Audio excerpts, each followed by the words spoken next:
Hello, everyone. My name is Igor Gorlatov, and I'm one of the founders of Traction5, a SaaS product to manage startup mentoring programs. So I would say, okay, I think I'm missing a slide, but that's fine. About 9 months ago, I met with a friend of mine who is a technologist. And I started talking about the work that I do with Innovate Charlotte, where I run a mentorship program. And he was amazed at how manual my process is. And you can see it on the slide. So there are 3 aspects, like intake, matching, administration. Like we have a couple of founders, 3 mentors. One of the mentors is lead mentor. Then we are building a team. This team needs to be matched with the right mentors, and then we have to figure out when these mentoring sessions will take place, what's the document flow, agendas, notes. And this is one team. At Innovate Charlotte, we currently have 27. So you can imagine, it's a lot of work, which surprisingly has not been automated. And it's based on MIT Venture Mentoring Service Framework that's been around for 20 years. They don't have one solution to make it work. So it's time-consuming. And some programs that I talked to through customer discovery, they tried ad hoc, like low-code tweaks, but they're not scalable. They're still expensive, and they don't work too well. So for Traction5, our target market is like the beachhead market is people like me. There are about 100 programs like that in the world that have adopted specifically this very methodology, MIT Venture Mentoring Service for team mentoring of startups. And this is our beachhead to validate the model, to build the core functionality of the product. And then we can go into adjacent markets. And the adjacent market we're in customer discovery on right now is accelerators. And there are 30,000 accelerators in the world. So, of course, our solution automates processes and saves like 60% of my time. But more importantly, it creates opportunity to generate true insights from data. Like we have a mentor, Mark Steinman, who built the mentor engagement metric. It kind of encompasses all mentor commitments into one score. Since adopting it, we increased mentor engagement by 20% in the program. And there are such great ideas across the communities, but they're hard to adopt. They're very labor intensive. With automation and with our understanding of the mentoring process, we can incorporate them into the system and drive collaboration between different ecosystems. So in terms of the market size, the current size of the mentoring software market is $450 million globally, but it's growing at 19.5% per year, so it will reach $1 billion in 5 years. There is not a single leader in that market. So there are a number of software tools, but they're more like engineering-based and engineering-focused and automation-focused versus being focused on the quality of growing startups or even like mentoring experience. There are 2 players in the entrepreneurship space that we found to be kind of mentioned more frequently, but they're kind of expensive. They cost over $10,000 a year, and they still require a lot of customization. So our revenue model with the beachhead market is to charge a SaaS price of $150 per month from each program, so it's pretty affordable. It's $1,800 per year, and we expect on average a program to spend about $2,500 on customizations. This is what they've been spending on those low-code solutions, which adds up to about $4,300 per year per customer on average. So if we look at the total addressable market on MIT side, it's $430,000 total. But if we look at accelerators with the same kind of calculation, it will be $129 million. So where we are on our journey right now. So this idea came up in November during our coffee at Advent Co-working. The most recent thing was we got NC Idea Engage grant to do some initial onboarding of North Carolina customers. Actually, we've signed up Flywheel VMS just on Friday last week. Thank you. So we expect the first revenue to come from those beta customers at the end of this year, and the plan is to get to 10 customers by the end of first quarter of the next year. So we are raising $250,000 to accelerate growth, and to move outside of our beachhead market to the market of accelerators and adjacent markets. So that's it for me, and I'm ready for questions.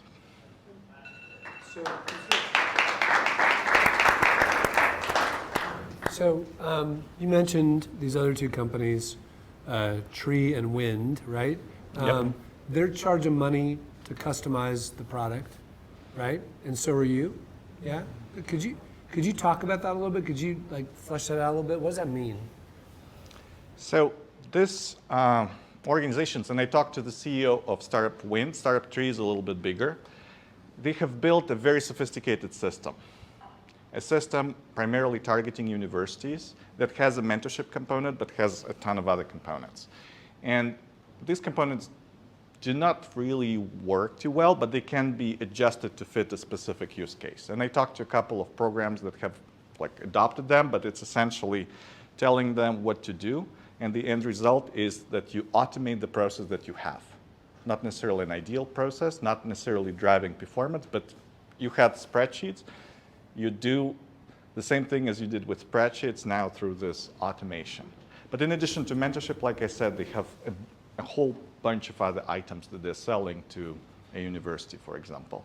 So in our case, customizations are a little bit different. So the core product will actually be good out of the box. Right. So you don't need to customize it. But there are some insights that, like our mentor I mentioned, Mark Steinman, generated. We want to customize that. And there are programs who are willing to invest in building those customizations on their own. Now they don't have to. They can work with us. We'll build this as a module of the system, and they get this module for free, on an ongoing basis. One of the challenges that I've encountered in the past with telling customers that you can pay a certain amount of money and that you'll do software development for them, right, is their appetite for your software development will grow really significantly. And customers are awesome. Sometimes their ideas are terrible, right? And that's a very challenging thing to say, I'm going to charge you money to build something for you and then decline to build it, right? So I'm surprised by the size of this market, right? When you first started, I was like, okay, I know you and I like you. I'm going to have to think of nice things to say, but this is a bigger market than I expected, right? I think your economic model, I would reconsider the way you're packaging this and just charge more for the software and take the customization thing out and just say, look, if you want to make suggestions, everything, we can do it. But this is purpose built for y'all because custom software development for a lot of different customers can kill you, in my opinion. Right? Thank you. Yeah. This is great feedback. Yeah. So I'm trying to, from a problem perspective, I get the I'm sitting in your seat problem, right? Are the startups and the mentors finding it to be problematic to be part of these mentorships? I guess I'm trying to figure out what happens on the back end as a result of this besides sleeping better at night for Igor and the Igors of the world. So we have some plans on that space because you can imagine each program is a lot of people. So Innovate Charlotte, 27 ventures, it's 35 people and about 52 mentors. And all mentors right now have access to the platform. So for mentors, the ease of use is getting access to the relevant information on their ventures. And they're using this platform consistently. It's also an opportunity to essentially keep track of what's been going on. For ventures, we have some plans essentially to create opportunities for them to demonstrate traction, hence Traction5. So one of the things that I'm learning as I'm doing customer discovery is that it's not that easy to spot ventures who are consistently showing progress, who are meeting their goals. And this is what mentorship is about. So one of the things we want to implement is to make it easier for ventures who want to show through the participation in the mentorship program that they are reliable, they consistently meet goals, and highlight them for people like you. Yeah, or that they just communicate. Or because one of the worst things about dealing with a really small company is when things are bad, they just go dead quiet, right? And you find out that it exploded 2 months after it exploded, right? And a lot of times the mentor, and the entrepreneurs are hiding it because they're embarrassed, right? And the mentor would actually help, if they had any insight to it. So there's one thing I want to say to you about this. This is kind of interesting. Like, there's a person in Charlotte whose name is Rob Cummings. Do you know Rob? Yes. Yeah, so Rob started Deal Cloud and all that. There are echoes of what you are talking about here that remind me of Deal Cloud way back when Rob and Ben were kind of getting started. And I feel like one really constructive thing y'all could do with this is sit down with Rob and say, okay, like, do you hear any echoes from what y'all were doing early on? And like, kind of have him kind of give you some feedback. Because I mean, they were super successful. And Rob's like a super generous guy. And he kind of knows like what this is. And I think he's watching, right? So Rob, you're on the hook, man. But like, I think that, I think that would be a great place for y'all to go next to think about this. Like, it's pretty interesting, actually, I think. Yeah. So just so I'm clear, the $450 to $1 billion market size, is that anything that looks and smells like a mentorship program in the United States, or is that specifically addressable to entrepreneurship?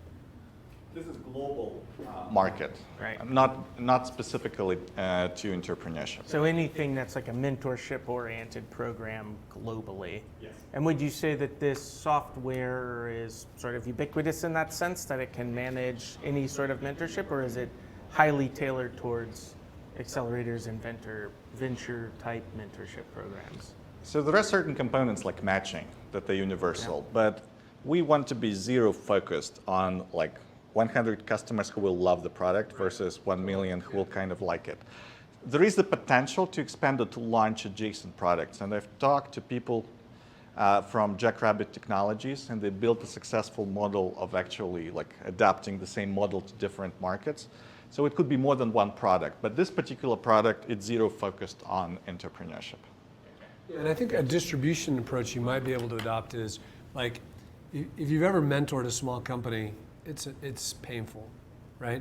And if people who are doing this, who are mentoring these small companies, could be distributors for your product, if they could go to these smaller companies and say, it would help me a lot if you used a platform like this, because then I could the reason I don't mentor companies anymore is because like I'm super busy with the one that Chris invested in, and if I don't focus on it, he gives me a hard time about it, right? But the reality is it's a mess. It's a disorganized mess. And if I say to somebody, look, if you use a platform like this, it makes it easier for me to work with you, right? There's a lot of angels who would adopt that, right? Yeah. Yeah. Yeah. How do you walk me through your sales cycle? Like, what is it that you're doing to discover your future plans, to kind of discover customers and get in front of them?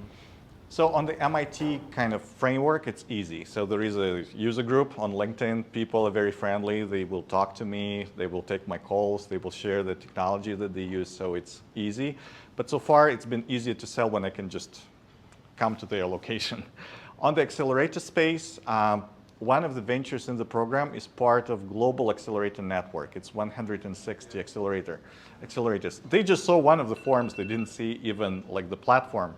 But they said, Igor, I love it. I want to introduce you to this network that I'm part of. So I'm in conversations with them to kind of meet a couple of accelerators to understand their niche a little bit better. One last thing I'd say is from a storytelling standpoint, I think your materials would be strengthened if you had a user story from a company and from a mentor. Yeah. Who said, a company who said, this is why this made my life better, right? And from a mentor who said, this is why this made my life better, because that doesn't jump off the page, off the literal stuff that you have. And if you're handing this document to someone, like, I think it would help people understand why this is good. It could be part of the product, like show me how they use it and then give me the test. Yeah, that would be helpful. That's good. Yeah, good job. There you go. Thank you so much.